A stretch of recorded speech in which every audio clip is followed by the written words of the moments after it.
It's time for Grim Reviews. Playing through mods and helping you pick the best of the bunch.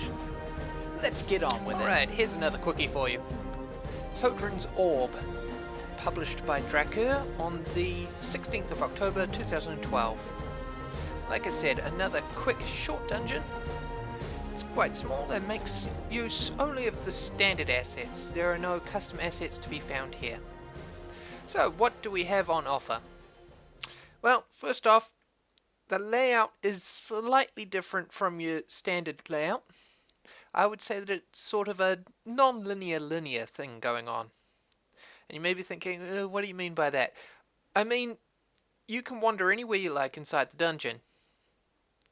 Within reason. If you reach a puzzle room, then that puzzle room is closed. But, upon reaching that puzzle room, do you actually have the items that you need to proceed?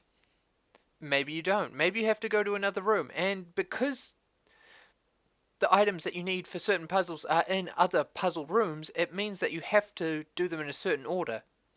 Which means that quite often you'll be backtracking all over the place in order to find the room that you're supposed to do first before you go and do that room that you actually went to first. So there's a lot of backtracking around unless you happen to get lucky and just pick the room, you know, first time. Pure luck. That's not really a big problem though, because like I did say, this is a very small dungeon. And certainly one which has a focus mostly on puzzles. There's some combat here, but it's pretty much restricted to your standard monsters and hallways, and it's your basic encounters. There's a few ambushes, but yeah, they don't really cause you any major troubles, really.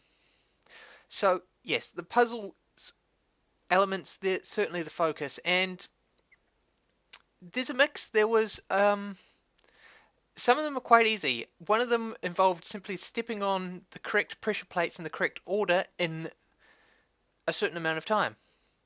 Stand on a pressure plate, dodge the spells it fires at you, and then step on the next one. You got to do it within the time limit, and it's incredibly easy. It's just a very simple timing puzzle, and it basically just comes down to remembering which pressure plates to step on in order. Then there are other puzzles which are reasonably clever. Some which were incredibly confusing. There's 6 alcoves in a room, and it says, make whole what you can. No idea what that actually means. There's not really any tricks or anything which is new either with these puzzles. They are your standard array of puzzles, and for the most part, they are well done for what they are. Some of them are reasonably clever.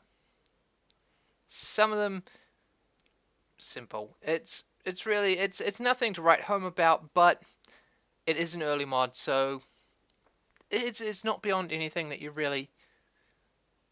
I wasn't expecting anything fantastic, and it's good for what it is. But it isn't offering you anything more. Overall, this one is rating a 3. As per usual, it's offering nothing beyond your standard Grimrock experience. Puzzles are mixed, but for the most part, very fair. If you're looking for something short, more puzzle-oriented than anything else, then give this one a shot.